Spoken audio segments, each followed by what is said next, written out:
దయచేసి మీరు ఆలోచించాల్సిన విషయం ఏంటంటే మేధావులందరూ సమాజంలో ఉన్నటువంటి దళితులు ఇలా ఆ రోజు ఉద్యమంలో పుట్టిన మేధావులు చాలా తక్కువ మంది ఉండే. ఈరోజు దళితులు అందరూ చాలామందికి 100కి 80% మేధావులు అయ్యారు, చదువుకున్న విద్యావేత్తలు అయ్యారు. మాలా సోదరులు ఉన్నారు, మాదిగ సోదరులు ఉన్నారు, మిగతా ఉపకులాలు ఉన్నాయి. ఈ సమాజంలో ఈ భారతదేశంలో ఎన్ని ఉపకులాలు ఉన్నాయి, ఎన్ని ప్రధాన కులాలు ఉన్నాయి? ఆ ప్రధాన కులాలు 5,000 ప్రధాన కులాలు ఈ భారతదేశంలో ఉన్నాయి. మీరు కావాలంటే లెక్కల సమీకరణ చేసుకోండి. 25,000 కులాలు ఉపకులాలు ఉన్నాయి. మీరు కావాలంటే గూగుల్లో సెర్చ్ చేసుకోండి. రాజ్యాంగంలో ఆ రోజు అంబేద్కర్ గారు ప్రతి ఒక్క కులానికి ఒక గొంతు ఉండాలని, ప్రతి ఒక్క కులానికి ఒక హక్కు ఉండాలని మనకు ఓటు హక్కు కల్పించిండు.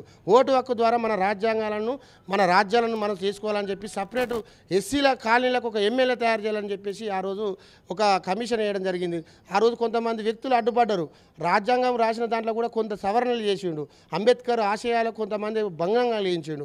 సరే, అది అటు పక్క పెడితే తర్వాత పరిణామాలు ఎన్నోసార్లు మార్చడం కోసం ప్రయత్నం చేస్తున్న భాగంగా ఈరోజు వరకు దాన్ని కాపాడిందంటే అది ప్రతిపక్షాలున్న కాపాడింది కాంగ్రెసే, అధికార పార్టీలు ఉన్నది కాపాడింది కాంగ్రెసే.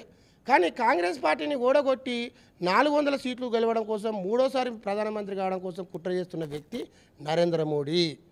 నరేంద్ర మోడీ రామ మందిరాన్ని కట్టించి ఇవాళ ఎస్టీ దళిత ఉన్నటువంటి మన రాష్ట్రపతిని లోపలికి రానియలేని పరిస్థితి, గర్భగుళ్ళకు రానియలేని పరిస్థితి. రాముడు ఈయననే స్థాపించిండా, ఈయననే ప్రాణదక్షి పెట్టిండా? రాముడు పుట్టి 5,000 సంవత్సరాలు అవుతుంది. ఆయన చరిత్రను మోసింది బీజేపీ పార్టీ, కానీ ఆయన సంబంధించిన సిద్ధాంతాలను ఒక్కటి కూడా అమలించలే. రాముడు మొత్తం మతాలకు అతీతంగా, కులాలకు అతీతంగా సమసమానత్వాన్ని కావాలనేటువంటి ఒక సోషల్ ఫ్యాంటసీ సంబంధించినటువంటి వ్యక్తి. మీకు కావాలంటే కార్తికేయ 2 సినిమాలు చెప్పిల్లు కదా, రాముడు అనేవాడు ఎంతటి టెక్నాలజీ వ్యక్తి అనేది విషయం. మీరు ఈ సైన్స్ సంబంధించిన దాంట్లో మీరు రాములు పోల్చుకోండి, కానీ ఇలాంటి సంబంధించినటువంటి వ్యక్తులు ఆయన అవతారాలు కృష్ణ అవతారం అయినదే, రామావతారం, కానీ దాన్ని పార్టీగా రుద్ది, మతానికి రుద్ది, దాన్ని రాజకీయంగా తయారు చేసి, మీరు రాజకీయం తయారు చేసి అధికారం తెచ్చి ఎవరి కోసం? వ్యాపారస్తులకు ఇవ్వడం కోసం, పేద ప్రజలకు పంచడం కోసమా? పేద సంబంధించినటువంటి దళిత జాతులకు సమన్వయం పరచడం కోసమా? గిరిజన సోదరులకు సమన్వయపరచడం కోసమా? దేం లేదు. మమ్మల్ని చదివిపిస్తాలు, కానీ చదివిపించి ఆ చదువును మళ్ళీ మీ కంపెనీలో కుదబెట్టిస్తాలు.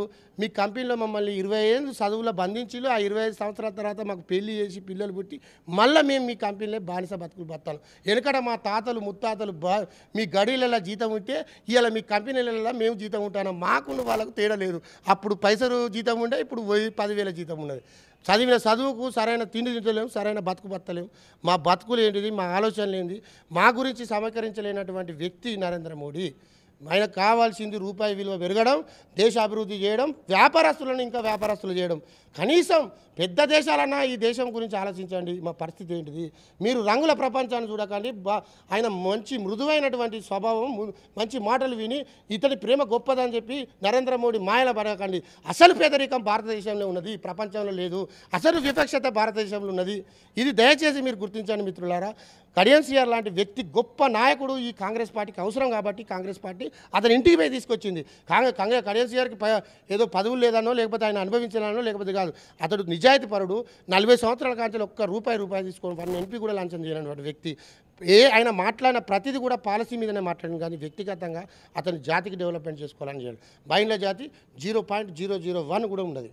అట్లాంటి జాతిలో పుట్టి ఆయన ఇవాళ దేశంలోనే ఒక గొప్ప నాయకునిగా పేరు తెచ్చుకున్నాడు. అతని జాతి గురించి ఆలోచించలేదు.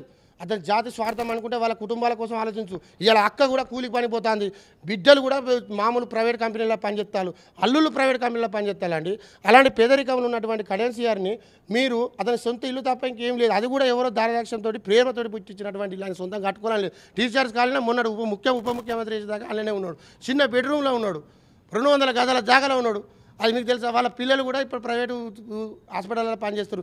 ఇదే ఇలా మన ఎంపీ కావ్యక్క సోషల్ వెల్ఫేర్ గురుకులాల్లో చదువుకొని పేదరికంగా చదివి కష్టపడి ఎంబీబీఎస్ చదివి కొట్టి గవర్నమెంట్ సీటు కొట్టి ఆయన ఆ రికమెండేషన్గా ఆయన తలుచుకుంటే ఆ రోజు మంత్రిగా ఉన్నటువంటి కడియం సిఆర్ గురించి చెప్పాలంటే నేను చెప్తా, ఎందుకంటే నా సొంత ఊరు కాడు చెప్తా. ఆయన ఎక్కడ బతికిండు, ఎట్లా బతికిండు అనే దాని మీద నాకు తెలుసు కాబట్టి చెప్తాను. నా తాతలు తండ్రులు అందరూ మేము 3 తరాల కాంచెలు మేము ఆయన జీవితాన్ని చూసి వచ్చిన వాళ్ళం. రేపు నా పిల్లలు కూడా ఆయన ఆదర్శంగా తీసుకుంటారు. దళితులకు ఒక ఆశాజ్యోతి కడియం సిఆర్. ఈ రోజుల్లో ఉన్నటువంటి అంబేద్కర్వాది కడియం సిఆర్, అంబేద్కరే కడియం సిఆర్ నన్ను అడిగితే. అలాంటి గొప్ప వ్యక్తిని పట్టుకొని అతడు ఒక తప్పుడు మనిషి అని అణిచివేయబడని ఏం అణిచివేసి చేసిండు. ఇలా ఆరు రమేష్ను తయారు చేసిందే కడియం సిఆర్. అది కాదు ఆయన, అది గొప్పతనం. ఆయన కాదా అది కాదా ఆయన సంబంధించిన ఎదుగుదల. ఆరు రమేష్ అనే వ్యక్తికి ఏం తెలుసు? ఆయనకు ఏం లేని పేదోడు. అతని కాంట్రాక్ట్ తయారు చేసింది కడెన్సీఆర్, సంపాదించుకున్నది కడెన్సీఆర్ ద్వారా. ఎమ్మెల్యే పోటీ చేసి ఇంకా ఆయనకు విశ్వాసం లేకుండా పోయి పోటీ చేస్తాను. ఆయన మీద పోటీ చేసేది కాక వాళ్ళ బిడ్డ మీద పోటీ చేస్తాను. నీకేం తక్కువైందా? 10 సంవత్సరాల కాంచెల్లి నువ్వు మొత్తం ఇష్టారాజ్యంగా భూ కబ్జాలు చేసుకుంటే నీ ఇష్టం వచ్చినట్టు బతికినావు. ఆయన పోటీ చేసి ఇలా నేను పోటీ చేస్తానని చెప్పి వచ్చిండు. దానికి నువ్వు ఒత్తాసు పలుకుతాను. సరే పరిణామం, ఆయన పోటీ చేసి హక్కున్నది పోటీ చేస్తాను. నీకు దమ్ము ఉంటే 15% ఉన్న మాదిగ ఓట్ల నోట్లు వేయించుకో. 4%, 6% ఉన్న మానవుల మీద పడుతున్నావు. ఉపకులాలకు 0.1 అన్నాను కదా, 0. ఒక బయలు ఎత్తే గెలుతారా కడెన్సీఆర్? మాదిగ వాళ్ళందరూ మీరు అందరూ వేసుకోవాలి. మీకు దమ్ముంటే వేసుకోవాలి. ఎందుకు కడెన్సీఆర్ గెలుతాడని మీకు భయం ఉన్నదని అందుకోసం ప్రెస్ మీట్ పెడతాను. ప్రెస్ మీట్ పెట్టడానికి కారణం ఏంటంటే కడెన్సీఆర్ గెలుతాడు. కడెన్సీఆర్ ఎందుకు గెలుతాడు? ఆయన నిజాయితీ పడడానికి గెలుతాడు.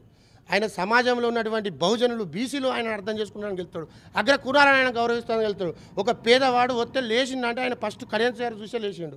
ఈ పరిస్థితి మీరు గమనించాల్సిందిగా నేను కోరుకుంటున్నా. దయచేసి ప్రజలారా నిజాయితీని గెలిపించండి. భారత రాజ్యాంగాన్ని కనుమరుగా చేసే పరిస్థితి, భారత రాజ్యాంగం రాసినటువంటి బాబాసాహెబ్ రాసినటువంటి భారత రాజ్యాంగాన్ని మార్చాలనే దిశ బీజేపీ ఉన్నది. మీరు ఒక్కటే ఆలోచించండి. ఇలా కడెన్సీఆర్ చూడకండి, ఎవరిని చూడకండి. రాజ్యాంగం వర్సెస్ బీజేపీ దీనే చూడండి. రాజ్యాంగం కావాలంటే కాంగ్రెస్ కోటేయండి, బీజేపీ కావాలనుకుంటే మీరు బీజేపీ కోటేసండి. హిందూ మతత్వంలో ఇరుక్కపోయి బానిసలై లాస్ట్కు విష ప్రయోగాలతో చచ్చిపోతారని నేను చెప్తున్నా. ఇదే మాకు అవకాశం ఇచ్చినందుకు మీడియా మిత్రులకు నమస్కారాలు.